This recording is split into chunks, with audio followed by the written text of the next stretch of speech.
Well done for coming this far. I want you to take a break. Have some water and then take a moment to think about your own servant heart. Think about if there are places in your life where you can improve. Sometimes it is easy for us to overlook somebody's problems because we don't always have the time or the resources to help.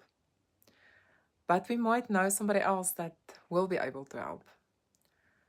Let us keep our ears open for other people's needs. Sometimes they tell us without even really asking. And we might be able to help them in the simplest of ways.